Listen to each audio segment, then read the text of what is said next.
Tayo mo ko, tayo manalangin. Amang Diyos na makapangyarihan sa lahat, na may likha ng langit at lupa. Ikaw ang Diyos ng kabutihan, Panginoon. Ikaw ang Diyos ng kagalingan, Panginoon. Kaya sa araw na ito, Father God, patawarin mo po kami sa aming mga nagagawang kasalanan. Di man to sinasadya sa isip, salita at sa gawa. In Jesus' name, hallelujah. Salamat, Panginoon, sa revelation mo sa araw-araw ng aming buhay na maging matatag kaming mananampalataya, Panginoon. Patuloy tahakin, Panginoon, ang nais na pinapagawa mo sa amin, Panginoon. Kaya sa araw na ito, Panginoon, buksan mo po ang trangkahan ng kalangitan, Panginoon, ang mga libo-libong mga anghel ang magabay sa lugar na ito. Sa bawat bahay, Panginoon, na makakakinig ng iyong salita, na tumimo sa puso nila ang mensahe mo, Panginoon. Na patuloy ang kapangyarihan mo ang siyang dumaloy, Panginoon. Jesus' name, inaalis namin ang gawa ng kaaway sa lugar na ito sa pangalan ni Jesus. In Jesus' name, hallelujah. Hallelujah, hallelujah. Shikarabasi, sandarabasi, hallelujah. You magnify ni Father God. Patuloy ka pong kumilos, Panginoon, at luban mo po ako ng karunungan, wisdom, at sa bawat makikinig na maunawaan ito, Panginoon. Napahalaga, Lord, yung paglapit namin sa iyo na hindi ka nagbabago at nagkukulang. Sa pangalan ni Jesus, Amen. Balikan ko lang po yung topic natin. Ang topic natin, pananalangin at pagtitiwala sa Diyos. Awit 31 verse 1. Lumapit ako sa iyo, O Yahweh, upang ingatan. Huwag mo sana akong ilagay sa kahiyaan. Ikaw ang isang Diyos na makatwiran. Iligtas mo ako, ito ang aking kahilingan. Kapag tayo lumalapit sa Panginoon, dinidinig talaga niya ang ating mga panalangin.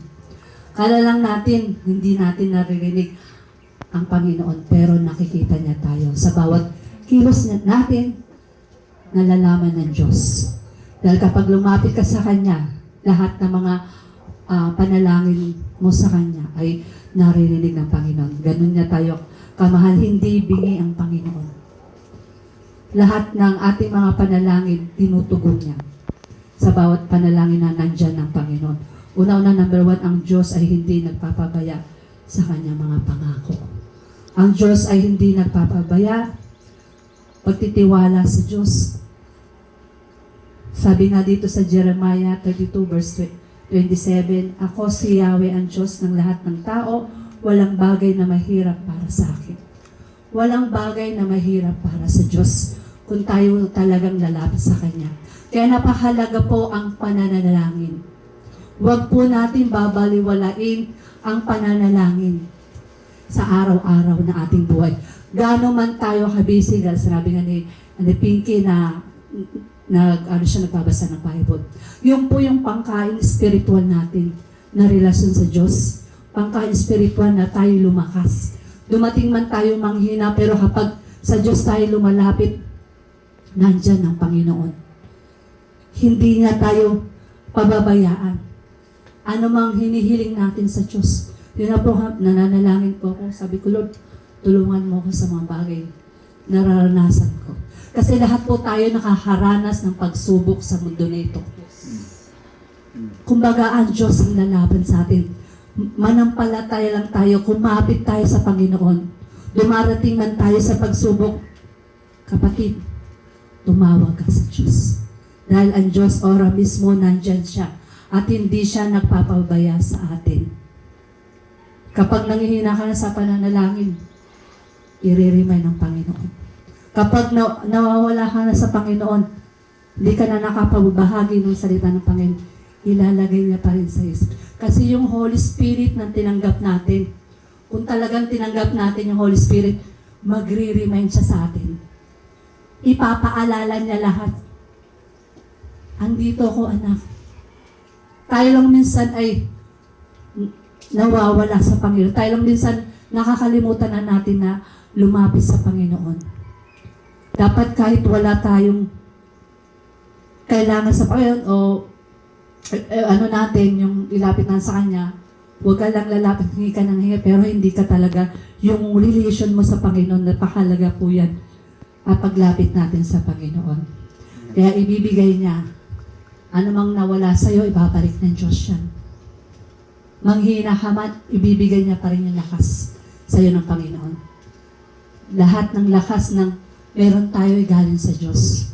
Kaya hindi niya tayo ipapahamak ng Panginoon kung tayo lalapit sa Kanya at patuloy na magkakaroon ng relasyon sa Kanya. Kaya napakalaga po yung pagbabasa po ng Bible.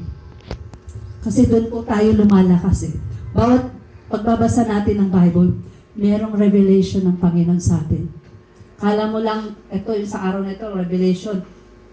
Pero pinapaalahanan tayo ng Panginoon kung gaano niya tayo kamahal. Sabi na sa awit 91 verse 15, kapag sila'y tumawag, laging handa ako na sila'y pakinggan, aking sasamahan at kung may problema ay sasaklolohan, aking iligtas at ang bawat isa ay paparangalan. Amen. Amen po ba? Palakpakan natin ang Panginoon. Grabe ang Panginoon kapag tayo may problema. Ang Diyos ang nagbibigay sa atin ng kapayapaan. Ang Diyos nagbibigay sa atin ng kalakasan. Kapag nangihina ka, bigay mo sa Diyos. Diba sabi na sa Mateo 11:28, lumapit kayo sa akin at kayong lubang, nahirapan, nabibigatan, at bibigyan ko kayo ng kapahingahan. Kung bigat na ang sitwasyon natin sa buhay, ito na Pinky, doon siya sa room na nagpipray. Ganun po, napakalaga po yung pananalangin pag lapit sa Kanya, Lord, tulungan mo ko. Lord, hindi ko nahaya. Kado din si Sister Rika, yan. Sa problema niya, wala tayong ibang tatawagan kundi ang Diyos eh. Amen. Mauga sa kapitbahay mo, hindi. Sa Diyos ka tatawag. Siya yung makapangyarihan ng Diyos na naglikha sa atin eh. Ang tutulong sa iyo ang tunay na Diyos. Kaya ng pagmamahal ng Diyos sa atin ay hindi nagkukulang. Tutulungan niya tayo at liligtas sa mga pagsubok na nararanasin natin sa mundo na ito. Dadaan tayo, dadalisahin tayo sa apoy. Kung tunay ba tayong nananampalataya o susuko na ba sa mga pagsubok? Pero kapag nagbababad ka sa panalangin, nagbabasa ka ng salita ng Diyos, atong pa rin yung pag-ibig ng Panginoon. Kasi yung pananampalataya natin sa Kanya, dapat natin panghawakan. Ililigtas tayo ng ating Panginoon. At hindi tayo mapapahamak. Amen po ba? Number 2, ang bawat nananalangin ay naririnig ng ating Diyos. Prayer. Sa ating pananalangin, prayer po. Una-una kanya na pagtitiwala sa Diyos. Pangalawa, prayer po. Yun po yung kanya nabanggit ko sa Jeremiah 33 verse 2. Kung nananalangin ka sa akin, tutugunin kita. Ipapahayag ko sa iyo ang mga bagay na dakila, mahiwaga na hindi mo pa nalalaman. Lapit lang po tayo sa ating Panginoon. Ang Diyos, nag-aantay lang tayo na lumapit sa Kanya. Minsan, nasa mabisi tayo busy sa mundo na ito. Minsan, busy ka, nawawala ka sa Panginoon. Tinatahak na natin yung mundo. Pero kapag lumapit ka sa Panginoon, ipagkatiwala mo lahat.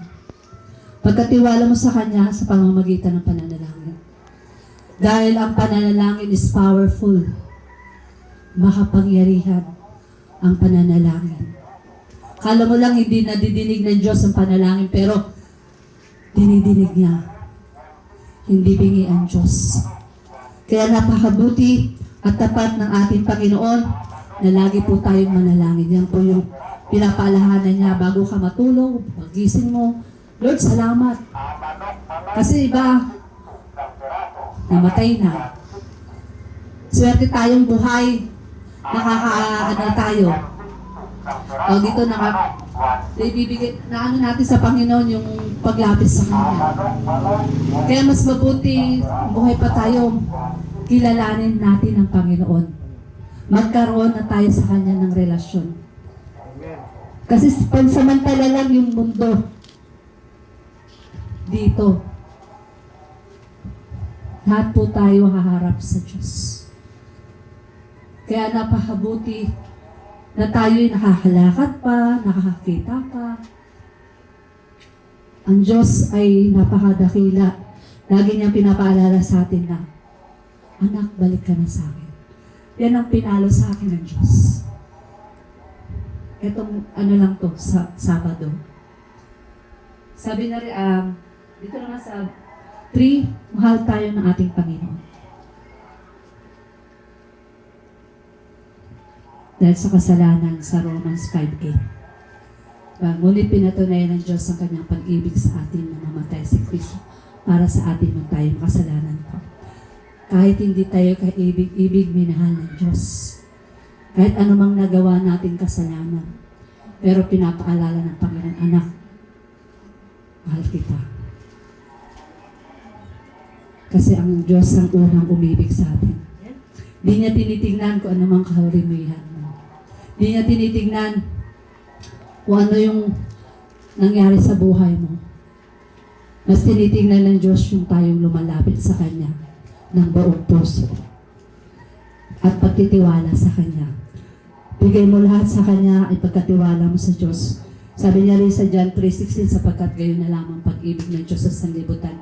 Kaya binigay niya ang kaisa-isang anak upang sirman sa sumampalataya ay hindi mapahamak kundi magkaroon ng buhay na walang hanggan. Yan ang pangako ng Diyos sa atin. Buhay na walang hanggan. Sa mga pagtitiis natin ang hirap sa mundo na ito. Pero pagdating ng pagpapala ng Panginoon, pag tayo'y kinuha ni rapture ng Panginoon, lahat ng hirap natin, luha, sakit, karamdaman, papawiin ng Panginoon. Itong laban na ito, pansamantala lang ito. Yung katawan natin, pansamantala lang ito. Mas maganda yung ibibigay ng Diyos sa atin. Glorified body. Yung ibibigay sa atin ng Diyos, buhay na walang hanggan po yun. Kaya po, lagi niya pinapala sa atin ng Panginoon, manampalataya tayo sa Kanya at magtiwala. Next po, awit.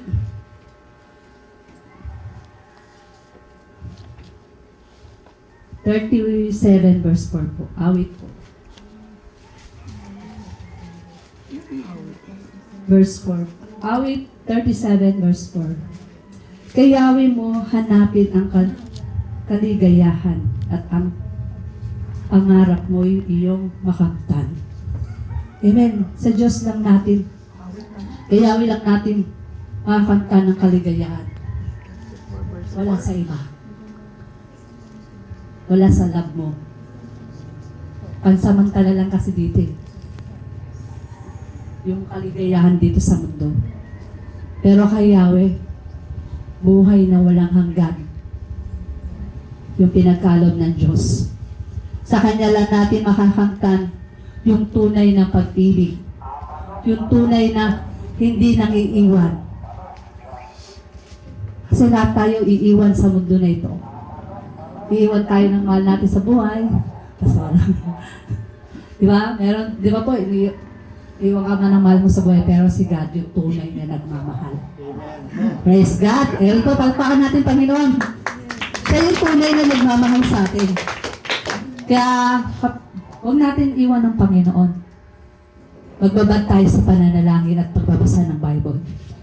Doon tayo lumalakas ang ating spiritual na relasyon sa Kanya. Huwag kang mawalan ng pag-asa. Pag nawalan ka ng pag-asa, talo ka. Pero pag hindi ka nawalan ng pag-asa, panalo ka. Sa lahat ng bagay. Una, lumapit ka sa Kanya. Di ba pag tayo lumalapit sa Diyos, gumagaan ang ating pakiramdam. Kapag tayo nananalangin, di ba po gumagaan yung pakiramdam natin? Pag nag-worship tayo, lumalakas ang ating spiritual. Yun ang pangkain spiritual natin, salita ng Diyos. Di lang nabubuhay di lang sa tinapay nabubuhay ang tao, kundi sa salita ng bibig ng Diyos. Amen po ba? Kaya napakahalaga po, mas pakainin natin yung spiritual na salita ng ating Panginoon. Lumapit ka sa Kanya. Tapikin mo yung katabi mo, sabi mo, lumapit ka sa Kanya, sa Panginoon. Pangalawa, mahal ka ng Diyos. Thank you. Mahal tayo ng Panginoon. Amen.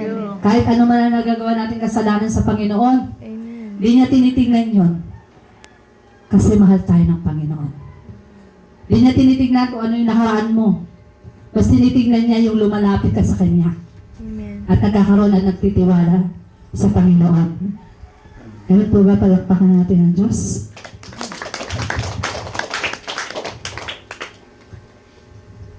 At lagi ka magtiwala sa ating Panginoon na may likha. Kaya niyang gawin lahat. Ano mang pagsubok na naranasan mo. Parang ano yan, dadaan ka sa bagyo. Bagyo ng pagsubok. Kapit ka lang, kapatid. Dahil ang kinakapitan mong Diyos, makapangyarihan. Magtiwala ka ng lubusan sa Kanya. Ang pagtitiwala, lalo kang lumalakas. Amen po ba?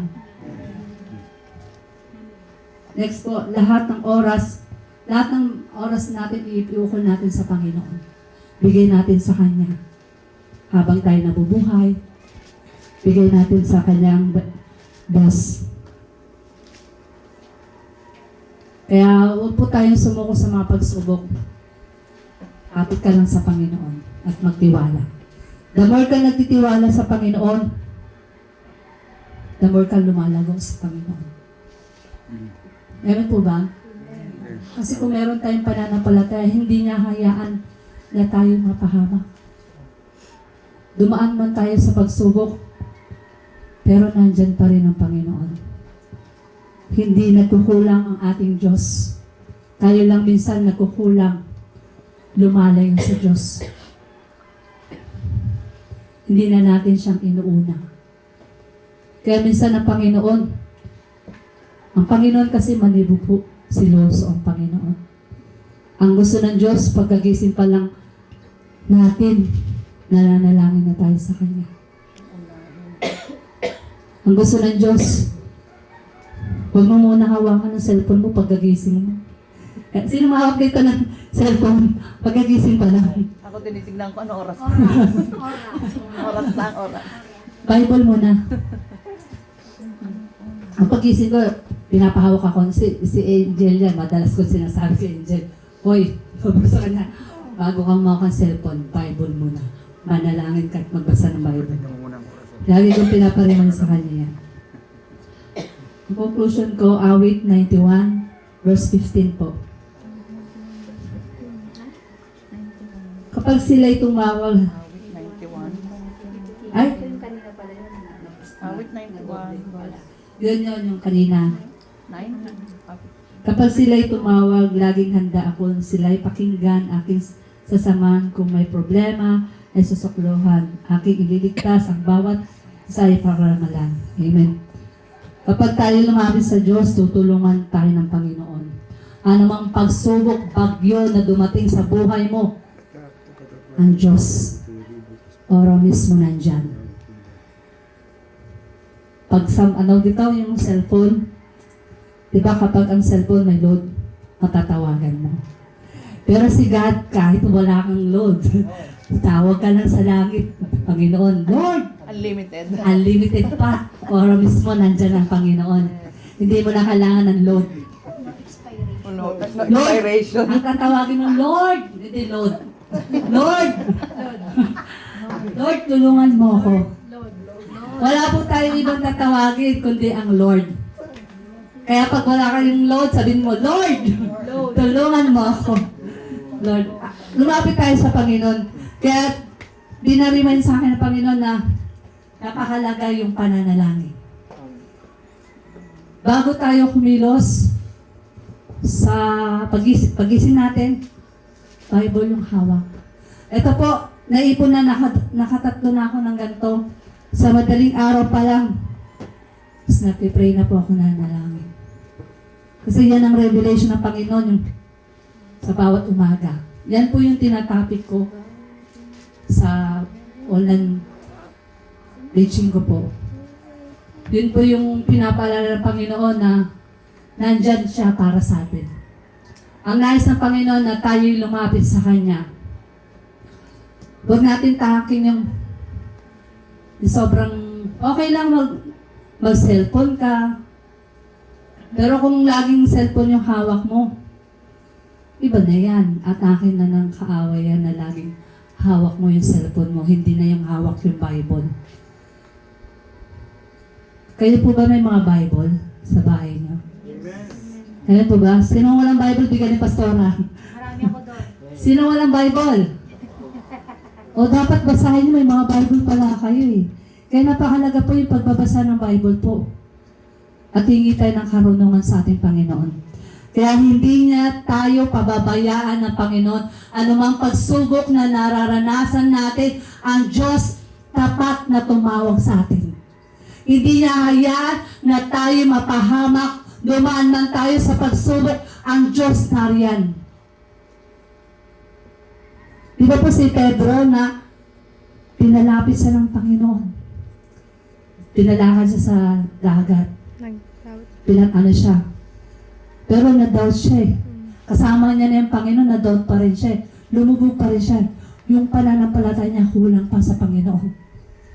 Dapat yung hinawakan mong, yung pangako mo sa Panginoon, hindi ka niya pababayaan. Hawak-hawak ka ng Diyos eh. Ano ang pagsubok na dumarating sa iyo? Kapatid, ang Diyos akay ka niya. Nandyan siya sa ating buhay. Dumaranas ng pagsubok kapag ang Diyos tinawag mo. Nakikita tayo ng Panginoon. Lahat ng ating mga nararanasan dito, nakikita ng Panginoon. Kasi tungtungan niya lang ito eh. Ang ating mga galaw, nakikita ng Panginoon. Nakikita na rin ng Panginoon kung tayo'y nagbabasa ng Bible. Kaya ito ang challenge, dapat lagi kayo magbasa ng Bible. Doon yung maunawaan yung relasyon mo sa Kanya, na unti-unti ka na pala nagkakaroon ng relasyon sa Kanya, na unawaan mo na ang salita ng Diyos. Kaya napakalaga po ang pagbabasa ng Bible. Palagi po magbasa ng Bible. Ay manalangin, pagtitiwala sa Diyos. Yun po yung topic natin. Kaya, yun lang po ang aking mababahagi. Ang Diyos ay napakabuti. Pagpatuloy lang po tayong lumapit sa ating Panginoon. Tayo ngayon manalangin sa araw na ito. Panginoon Diyos na makapangyarihan sa lahat, Lord. Salamat, Panginoon, sa araw na ito, Panginoon. Sa revelation mo sa araw na ito, Panginoon. Napilit mo kaming pinapaalanan, napahalaga yung pananalangin, Panginoon. At hindi ito dapat maputol ang aming pananalangin sa araw-araw at pagbabasa ng iyong salita. Lord, ikaw ang kumilos, Panginoon. Sino man sa mga anak mo, Lord, na nangihina sa pananalangin at pagbabasa ng Bible, touch him by the blood of Jesus. Ibuhos mo po ang banal Espiritu mo sa kalagitnaan. Anumang revelation mo sa amin, Panginoon, ikaw ang kumilos at tumimo sa puso namin ang mensahe mo, Panginoon. Na lagi ka naming unahin, Panginoon. Alisin mo kami sa mga makabundong kabisihan, Panginoon. Lord, tahakin namin ang nais na pinapagawa mo, Panginoon. Tulungan mo kami, hindi po namin kaya, Lord, kung wala ang banal na Espiritu mo sa kalagitnaan. Pour out your Spirit, Panginoon, sa bawat anak mo na narito at nakikinig sa araw na ito, Panginoon. Mula sa kanilang mga bahay man, Panginoon. Touch him by the blood of Jesus.